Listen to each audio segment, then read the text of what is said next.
अमोल पवार जी महाराष्ट्र से। राधे राधे। राधे राधे महाराज जी। हरि विठ्ठल भगवान। महाराज जी आपके चरणों में कोटि कोटि प्रणाम। महाराज जी मैं अज्ञानी ये समझ नहीं पा रहा हूं कि जब हम नींद में होते हैं तो हम स्वप्न देखते हैं। वैसे ही ये पूरा जगत मिथ्या है, ये भी एक स्वप्न है। अगर ये स्वप्न है तो नींद में कौन है और ये स्वप्न कौन देख रहा है? कृपया पूरा अज्ञान का को दूर पूरा कीजिए। जागृत स्वप्न सुषुप्ति ये सब मायाकृत है। देखने वाले हम ही हैं और बनने वाले भी हम ही हैं। जैसे स्थूल शरीर शैया में सोया हुआ है, स्वप्न शरीर में ये भान नहीं है किसी को भी, लेकिन वो है ना। स्वप्न शरीर में जो भी हमने सुख या दुखप्रद घटनाएं देखी, सुखद घटना या दुखद घटना, जो भी हमने समाज देखा, उसमें व्यक्ति भी थे, स्थान भी था, वस्तु भी थी, अनुकूल या प्रतिकूल। जब हम जगे तो स्थूल शरीर का भान हुआ, तो स्वप्न शरीर मिथ्या हो गया ना। स्वप्न में थे तो स्थूल मिथ्या हो गया, और जब गाढ़ सुषुप्ति में गए तो स्वप्न और स्थूल दोनों मिथ्या हो गए। और जब जागृत की अवस्था में हम होते हैं तो देह भाव से हम स्त्री पुरुष जड़ चैतन्य अच्छा बुरा सुख दुख ये देखते हैं, ये भी मिथ्या है। क्योंकि एक सच्चिदानंद भगवान ही अपने आप को इन सब रूपों में बनाए हुए हैं। सत्य बात यह है, बहुत बड़ा गेम है नहीं। गुरुजनों की कृपा से इस खेल से मुक्त हुआ जाता है। तो आप ही स्वप्न में वस्तु बन गए, आप ही व्यक्ति बन गए। जो मन है वो अनुकूल बन गया, वही प्रतिकूल बन गया। वहां न कोई वस्तु थी न व्यक्ति थी। ऐसे ही जागृत में हमारी कल्पना, हमारी भावना, हमारा पूर्वाभ्यास राग द्वेष स्त्री पुरुष जड़ चैतन्य ये देख रहा है। अगर हम सत्य शास्त्रों का स्वाध्याय करके गुरुजनों की बताई हुई उपासना पद्धति से चलें तो हमारा हृदय निर्मल होगा। निर्मल हृदय के अंतः में विराजमान हमारा स्वरूप है। बुद्धि को प्रकाश जो दे रहा है, तो बुद्धि जब प्रकाशित हो जाती है, परम पवित्र अखंड प्रसन्न, उसी समय परमात्मा बोध होता है। जब बोध होता है तो आंख खुली रहे तो वही होता है, आंख बंद रहे तो वही होता है, दूसरा कोई नहीं होता। तो जब तक हम उपासना में नहीं लगते तब तक ये प्रश्न हल होने वाला नहीं कि जगत झूठा कैसे हो सकता है। जैसे इसी शरीर में तुम्हें झूठापन दिखाते हैं। तुम्हारी शरीर की अवस्था बाल्यावस्था थी, किस तारीख को जवानी में आए? नोट है आपको? किसी को नोट है? जवानी में आ गए, बाल्यावस्था गायब हो गई, कुछ दिनों में जवानी गायब हो जाएगी, बुढ़ापा अवस्था आ जाएगी या मृत्यु अवस्था आ जाएगी। खत्म हो गया। न पहले वो रूप था न बाद में वो रूप रहेगा, बीच में भास रहा था, खत्म हो गया, सत्य खत्म हो गई। वो सत्य कैसे हो सकता है? जो परिवर्तनशील है, जो नाशवान है, वो सत्य कैसे हो सकता है? तो यहाँ कोई भी वस्तु बताओ जो परिवर्तनशील ना हो और नाशवान ना हो, क्योंकि भगवान ने इसकी रचना करके बोर्ड लगा दिया, दुखालयम अशाश्वतम। ये खेल मृत्यु लोक में हो रहा है। यहाँ हर चेष्टा में तुम्हें दुख मिलेगा, और जिसे तुम सुख मान रहे हो अशाश्वतम, वो नाशवान है। कुछ क्षण के बाद तत्काल वो गायब हो जाएगा, फिर तुम्हें सुख भोगने की आकांक्षा होगी, फिर वो गायब हो जाएगा। पूरा जीवन ऐसे लगे हुए हो, सब लगे हैं। कोई ऐसा बिरला जो सत्संग के द्वारा प्राप्त विवेक से अपनी इंद्रियों को अंतर्मुख करके इच्छा रहित हो गया है। इच्छा ही बंधन है, इच्छा ही मृत्यु है, इच्छा ही दुख है, इच्छा ही चिंता है। जिसने इच्छाओं का त्याग कर दिया वो भगवदानंद को प्राप्त हो गया, वो अपने स्वरूप को प्राप्त हो गया। जाही न चाहिए कबहू कछु, तुम शन सहज सनेह, बसहु निरंतर तासुर, शोरावुर निज गेह। जिन्हीं राम तुम प्राण प्यारे, तिनके मन शुभ सदन तुम्हारे। तुम्हें छाड़ी गति दूसरी नाही, बसहु राम तिनके मन माही। आपको छोड़कर जिसके अंदर कोई गति नहीं, कोई चाह नहीं, जिसे कुछ नहीं चाहिए, आपसे केवल प्रेम है, उसके हृदय में आप निरंतर प्रकाशित हो जाते हैं, निरंतर विराजमान हो जाते हैं। अब जागृत स्वप्न सुषुप्ति अवस्था भगवदाकार रहती है। स्वप्न में भी प्रभु में, सुषुप्ति में भी प्रभु में, और जागृत में भी प्रभु में। जब तक हम प्रभु को भूलकर जागृत और स्वप्न और सुषुप्ति में विचर रहे तो मिथ्या जीवन जा रहा है, ये नष्ट जीवन है, ये शाश्वत नहीं हो सकता। जब जागृत और स्वप्न सुषुप्ति स्फुरत में राधा पदादत छटा, वैकुंठे नरके अथवा मम गतिर नान्यास्तु राधाम में ना। अब बात बन गई, जग रहा है तो राधा, सो रहा है तो राधा राधा। आप कहोगे सुषुप्ति में भजन कैसे होता है? अभ्यास में। यदि रात दिन अभ्यास किया जाए तो सोवत हो रसना रटे राधा कृष्ण सुनाम। अभ्यास में बड़ी ताकत है। साधु की या भजनानंदी उपासक की निद्रा समाधि स्थिति, वो तमोगुणी नींद में नहीं होता, वो समाधि स्थिति, भगवदाकार वृत्ति होती है। तो नाम जप कीजिए, असत आचरणों का त्याग कीजिए, और अंदर इच्छाओं का दमन कीजिए, दूसरों को सुख पहुंचाने की भावना कीजिए, खूब भगवत लीला चरित्र गाइए, सुनिए। अभी समझ में आ जाएगा कि संसार क्या है, आप क्या हैं और भगवान क्या है। अभी कुछ समझे नहीं, ना आप अपने को जानते हो, ना संसार को जानते हो, और न भगवान को जानते हो। तो कैसे समझ पाओगे इस मिथ्या खेल को? इसे सब सत्य समझ रहे हैं, और सब मुर्दे के साथ जब जाते हैं तो सब बोलते हैं राम नाम सत्य है, नहीं बोलते? तो सब जानते हैं ना सत्य किसे कहते हैं, पर सत्य को पकड़ कोई नहीं पाता है। वो सोचते मुर्दे के साथ बोला केवल जाता है राम नाम सत्य।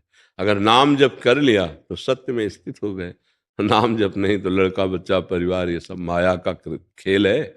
आज नहीं तो कल सब छूट जाएगा, छूट जाएगा। देखो कैसे समय जा रहा है। अपने लोग कोई 40 वर्ष के, कोई 50 वर्ष के, कोई 60 वर्ष के, निकल गए यार 60 वर्ष, 50 वर्ष निकल गए जीवन से। और हाथ क्या लगा है, विचार करके देखो क्या हाथ लगा है। जब आप यहां से जाओगे तो आपके साथ क्या होगा? तो हम लोग मूढ़ता में समय नष्ट नहीं कर रहे कि हमको इस देश में रहना नहीं है, बड़ा फैलाव फैला लिया है, और यहां से जाना है और कुछ साथ जाएगा नहीं। तो जाने वाली वो जो वस्तु कमाने आए थे वो तो हम भूल ही गए। परदेश में है, ये स्वदेश नहीं है। स्वदेश है भगवत धाम, भगवान के चरणारविंद। वहीं से बिछुड़े थे, वहीं हमें शांति मिलेगी। अन्यथा चाहे अरबों कमा लीजिए, चाहे जिस पद में हो, चाहे जो कुछ प्राप्त कर लीजिए, आपके चित्त की जलन कभी शांत होने वाली नहीं। थोड़ी देर हर्षित हो गए अभिमान में, फिर इसके बाद रोगे। देख लो कोई भी हो, ये जो बात हम कहते हैं शास्त्र सम्मत कहते हैं। अंदर से देख लो, बिना भगवान के चरणारविंद का आश्रय लिए विश्राम नहीं है।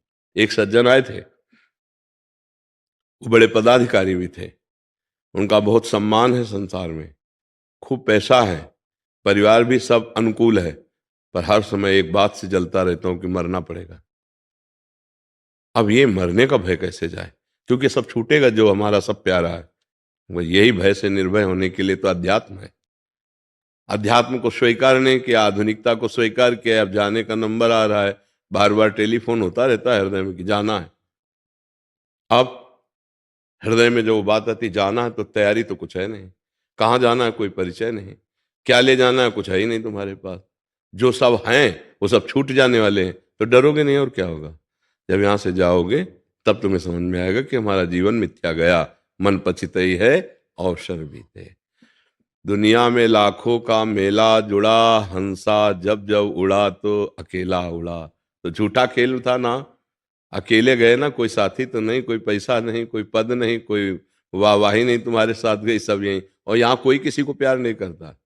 तो मरे 2-4 दिन में परिवार वाले भूल जाएंगे, पड़ोसी भूल जाएंगे, अपने अपने सब राग में लगे। हम सोचते हैं हमारा नाम हो जाए। अरे बड़े बड़े चक्रवर्ती सम्राट हुए, उनका तो नाम कोई लेता नहीं। भगवान का नाम लेने के लिए तैयार नहीं, तुम्हारा कौन नाम लेगा। तो मूढ़ता त्याग करके, अहंकार विमूढ़ आत्मा करता हमिति मन्यते, मैं ऐसा किया मैं ऐसा करूंगा, इस मूढ़ता का त्याग करके नाम जप करे, भगवान के आश्रित हो, तो समझ में आ जाएगा कि ये मिथ्या है। एक बार जनक जी ने एक स्वप्न देखा कि स्वप्न में उनका राज्य छिन गया और भिक्षुक बन गए और कई दिन के भूखे हैं। उन्होंने मांग करके दाल और चावल एकत्रित किया और उसको उबालने लगे। एक मिट्टी के पात्र में जंगली लकड़ियां बीन करके वो खिचड़ी पक ही रही थी कि इतने में 2 सांड लड़ते हुए आए और वो सब माठ फूट गया खिचड़ी। तो बहुत व्याकुल हो गए भूख से, एकदम आँख खुली तो राजशैया पर उनका शाम के तो भोजन पाके ये भूख कहाँ से थी। राज्य का ऐसा सुंदर राजा की सैया, फिर वो भिक्षुक कहाँ से। वो पीड़ा भूख की, वो व्याकुलता, वो निर्धनता, और वो खिचड़ी पकाए फूट गई, इसके बाद जो व्याकुलता, तो वह सत्य कि यह सत्य। अब सभा में आए बड़े बड़े विद्वान बैठे, तो वह सत्य कि यह सत्य। अब कोई वाह का मतलब समझ ही नहीं पा रहा था, और कुछ नहीं बोल रहे थे, बस इतना ही बोल रहे थे, वह सत्य कि यह सत्य। कोई उत्तर नहीं दे पा रहा। तो उनका आदेश था कि जितने यहाँ ब्रह्म ऋषि हैं, जब तक उत्तर नहीं देंगे, अब राजा है, तब तक सबको सुविधा मिलेगी, पर हमारे बंदी गृह से बाहर नहीं जा सकते, नजर कैद। आप सबको सुविधा मिलेगी, सम्मान मिलेगा, पर आप अपने घर नहीं जा सकते। तो कौहर नाम के ऋषि थे, उनके पुत्र श्री अष्टावक्र जी थे, बच्चों के साथ खेल रहे थे। बहुत ही विद्वान और परम प्रवीण थे, बाल्यावस्था में क्या गर्भावस्था में ही अपने पिता को टोक दिया था। अशुद्ध वेद का उच्चारण जरा सा हो गया तो टोक दिया। तो उन्होंने अपनी पत्नी से कहा, कौन टोका? तो बोले गर्भस्थ शिशु ने। बोले इतना वक्र है, मैं शाप देता हूं अष्टवक्र हो जा। तो 8 जगह से टेढ़े पैदा हुए थे। पिता को एकदम क्रोध आ गया, मेरे वेद पढ़ने में टोक दिया इसलिए। वो बच्चों के साथ खेल रहे थे, तो बच्चों ने कहा, बड़े प्रवीण बनते हो तो राजा जनक की सभा में तुम्हारे पिता बंदी, छुड़ा के लाओ ना। माँ के पास में, माँ ने कहा, अरे नहीं, हम तुम्हें नहीं छोड़ सकती, क्योंकि वहां जो जाता है नजर कैद हो जाता है। तो पैर छुआ और कहा, एक बार मुझे जाने दीजिए। नवीन अवस्था थी, जे अब 8 जगह से टेढ़े, जे वहां गए तो सभा में हंसी हो गई। तो कहा, राजा जनक, बिल्कुल नवीन कैशोर अवस्था है अभी अष्टावक्र जी। अय जनक, तेरी सभा को तो सुना था ज्ञानियों की सभा है, पर यहाँ हड्डी और मांस का परीक्षण करने वाले बहिर्मुख लोग बैठे हुए हैं। उनका आप हमारी सभा को ऐसे निंदनीय शब्दों से नहीं कह सकते। बोले हंसी क्यों सभा? तो बोले आपके तो वो शरीर का ढांचा देखा ना, तो मांस और हड्डियों को ही तो देखा, स्वरूप को देखा क्या? सब सन्न रह गए कि एक बालक पूरी सभा का मुंह बंद कर दे। बोल जनक, तेरा क्या प्रश्न है? टेढ़े 8 जगह से, नवीन अवस्था, सबके होश उड़े हुए थे, कौन है कौन है, क्या तेरा प्रश्न है? बोले यह सत्य कि वह सत्य? बोले ना यह सत्य ना वह सत्य। बोले प्रमाणित कीजिए। बोले जब जागृत में थे तो राजा थे, जब स्वप्न में थे भिखारी थे, जब आप जगे तो भिखारी पना मिथ्या हुआ, और जब आप स्वप्न में थे तो राजा पना मिथ्या हुआ। ना ये सत्य है ना वो सत्य है। चरणों में गिर गए और गुरु बनाया। सुखदेव जी के गुरु जनक जी और जनक जी के गुरु अष्टावक्र जी, ऐसे महान ब्रह्मवेत्ता। उनका जितनी देर में घोड़े की रकाब पर पैर रखकर घोड़े पर चढ़ा जाता है, इतने में तेरे को ब्रह्म बोध करा देंगे। ऐसे महापुरुष। तो ना ये सत्य है ना वो सत्य है। भगवान शिव भी कह रहे, उमा कहूं मैं अनुभव अपना, सत हरि भजन जगत सब सपना। ये मोह निशा सब सो अनिहारा, देखे स्वपन अनेक प्रकारा। आज जाग जाओ तो कुछ कमा लोगे, नहीं जाग पाओगे तो सोते ही रह जाओगे, हाथ मलते रह जाओगे। मन पचितई है अवसर बीते। जब अंतिम समय आएगा प्यारे, कोई साथ नहीं होता। अपने कर्मों का झुंड उस समय घेर लेता है और आगे जन्म लेने के लिए प्रेरित कर देता है। अगर राम कृष्ण हरि राधा राधा रटे हो तो भगवान कृपा कर देते हैं। नाम जापक पर भगवान की कृपा होती है और अंतिम समय भगवान उस नाम को चला देते हैं।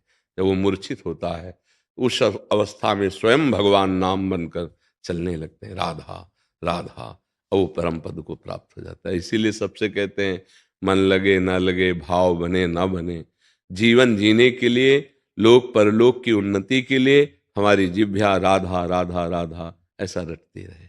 समझ पा रहे हैं आप? जी।